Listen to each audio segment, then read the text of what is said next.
Assalamualaikum warahmatullahi wabarakatuh. Pertama, tahun 2022 aku adalah buyer dari jual beli tanah. Nah, tanah ini ada dalam sengketanya yang katanya dipegang oleh Hasbiasan. Tapi dalam hal ini saya pribadi tidak mengenal Hasbiasan. Saya hanya mengenal Ahmad Sulaiman. Lalu karena kita mau membeli tanah, pastinya kita survei dulu ya ke Medan. Setelah melihat tanahnya juga bagus gitu kan, dekat dengan bandara.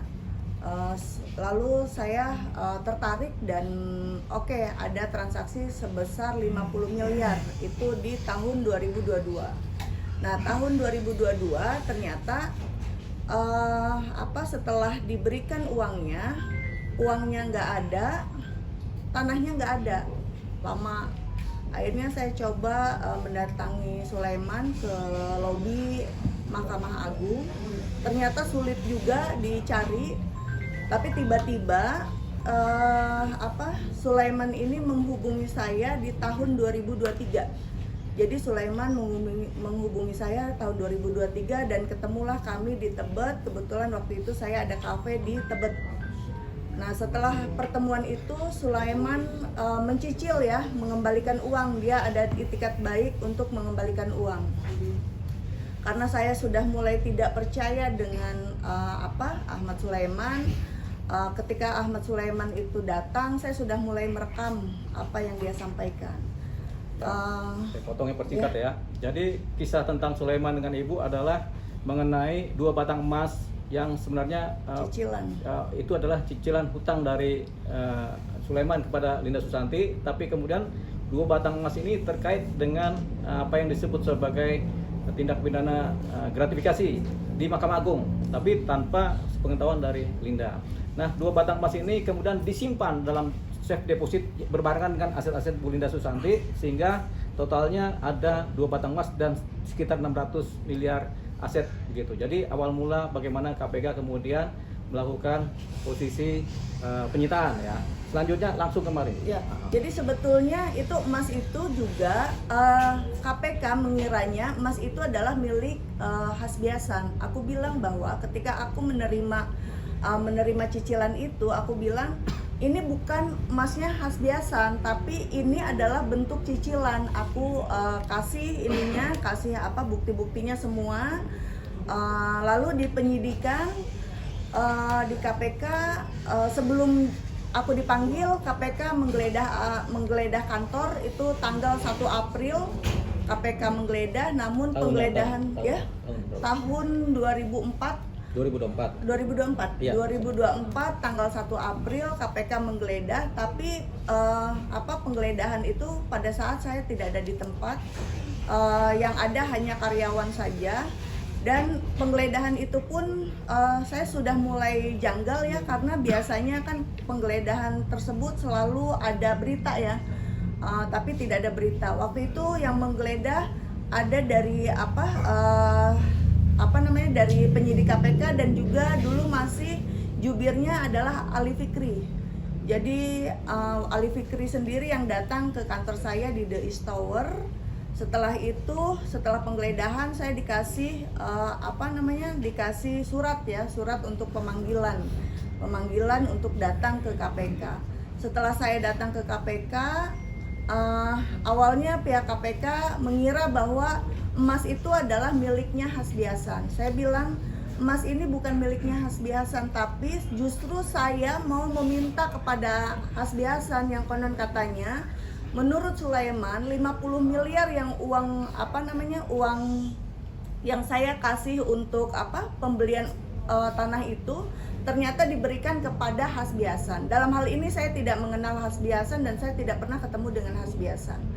Nah, setelah itu KPK sendiri kaget karena saya membawa bukti-bukti semuanya, termasuk sumber uang, karena sumber uang itu kan berasal dari warisan ya. Jadi saya buktikan semuanya, bahkan saya pokoknya yang tidak diminta KPK saya bawa buktinya. Nah setelah itu di dalam BAP, di BAP KPK ternyata apa yang saya jawab itu berbeda jauh dengan peristiwa apa yang saya jawab gitu kan. Nah setelah itu di BAP itu saya nggak mau, mungkin saya adalah satu-satunya orang di KPK yang pulangnya tuh jam 3 subuh ya. Itu dikarenakan karena saya melihat BAP-nya kok berbeda dengan apa yang saya jawab gitu kan. Jadi setiap kali lembaran di sini saya koreksi, saya baca, saya minta dirubah.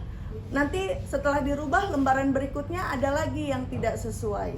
Jadi kalau kebetulan saya senang baca, jadi itu mengarahnya semuanya ke pidana. Dan saya sama sekali tidak mau menandatangani sesuatu yang bukan peristiwa ya. Nah setelah itu akhirnya si penyidik itu juga nyerah ya, dengan karena setiap kali dirubah saya baca lagi dari depan, setiap kali dirubah saya baca lagi dari depan. Penyidik itu juga akhirnya mengalah, dan akhirnya melihat saya masih fit untuk mengecek gitu kan, ketidaksesuaian dengan jawaban. Nah setelah itu saya dipanggil itu berdasarkan jadi saksi Menas Erwin dan TPPU-nya Hasbi Hasan. Saya tidak mengenal Menas Erwin, saya tidak kenal Winda Idol, saya tidak kenal siapapun kecuali Ahmad Sulaiman. Nah di situ setelah saya akhirnya dia pun mengalah, dan saya baca udah sesuai dengan jawaban saya tanda tangan. Tapi ternyata tanda tangan perkara itu tidak hanya TPPU. Jadi saya disuruh tanda tangan ada 5 berkas, itu berbeda-beda. Namun saya lihat lagi, saya baca lagi, wah ini termasuk dengan apa yang jawaban saya, katanya kalau bohong itu kena pasal gitu. Aku karena memang berani gitu kan, dan memang apa yang disampaikan itu benar, ya tanda tangan gitu kan. Nah disitulah saya pun sempat janggal, ini kenapa gitu. Nah ternyata besoknya saya sama sekali tidak bisa tidak bisa masuk ke safe deposit box. Informasinya bahwa safe deposit box saya sedang dalam pemantauan. Nah selama perjalanan saya tidak ada sama sekali pidananya, katanya tidak ada keterkaitan dengan Hasbi Hasan, katanya juga tidak ada yang namanya saya tidak akan dijadikan saksinya Hasbi Hasan, tidak akan ikut persidangan, tapi 2 batang emas ini akan diambil sama KPK. Karena waktu itu Sulaiman kan membayar cicilannya 2 batang emas dan $280.000.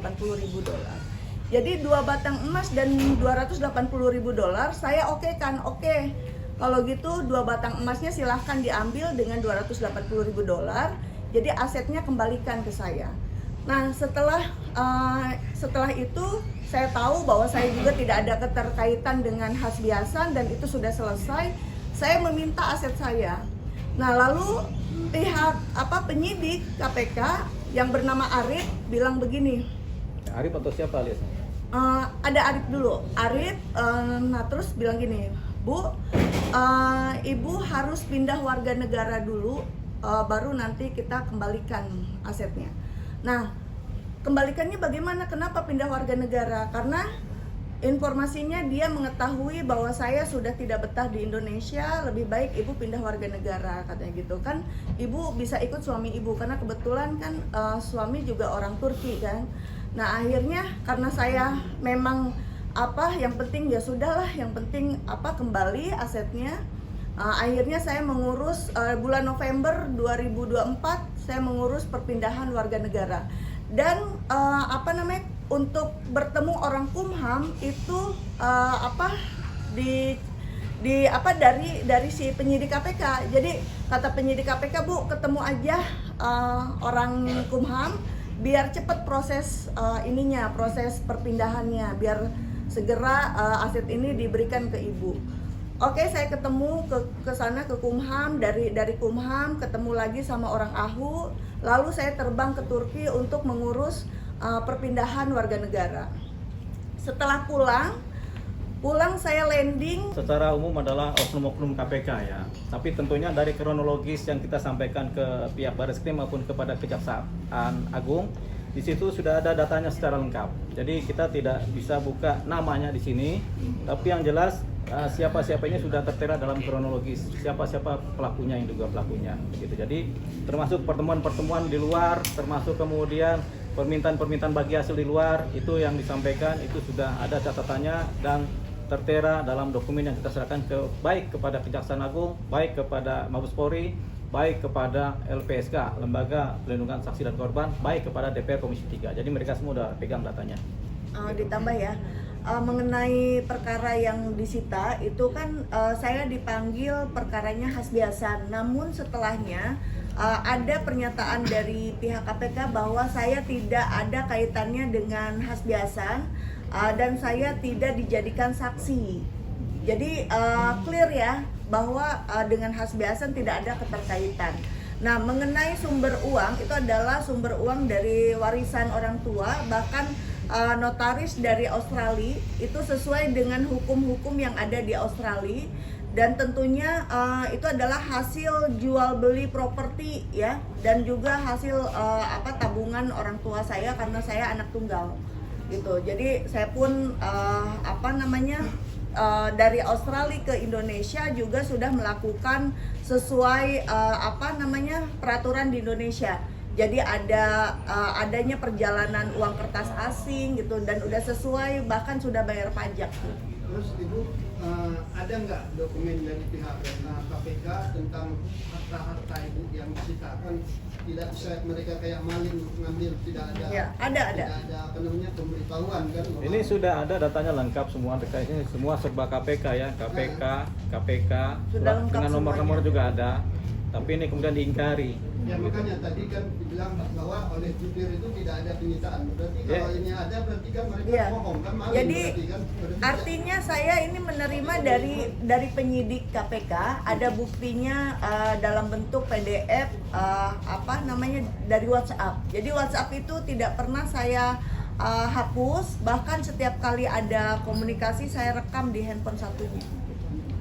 Jadi Anda surat-surat panggilan semua dari KPK, termasuk ada penyitaan yang ternyata nggak seluruh juga, begitu. Jadi ini bawa tangan semua nih, tapi ada nomornya untungnya di sini, begitu. Jadi Terus boleh tahu nggak Bang, yang kena tangan surat penyitaan itu siapa? Pak pimpinannya langsung? ini pimpinan langsung nih, Direktur Penyidikan.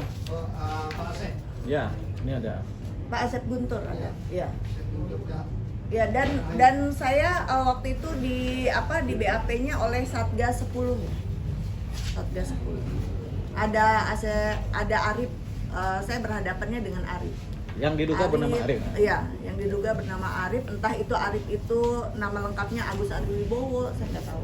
Boleh nggak Pak pengacara kami menyebut bahwa salah satu yang dilapor itu Asep Guntur? Silakan saja, tapi bukan kami yang nyebut ya. Kami cuma ceritakan kronologis karena ini masih sifatnya kan penelaan oleh Ya, pihak. yang pasti gini, kita nggak saya pribadi tidak pernah ketemu dengan orang di luar KPK ya. Kan dibilangnya bahwa saya khawatir ditipu sama orang lain, itu enggak, karena saya tuh juga hafal wajahnya gitu kan, hafal pada saat BAP, hafal pimpinan KPK, jadi bukan ketemu dengan orang di luar KPK, tapi memang oknum KPK yang di dalamnya sendiri. Dan waktu itu oleh Satgas 10.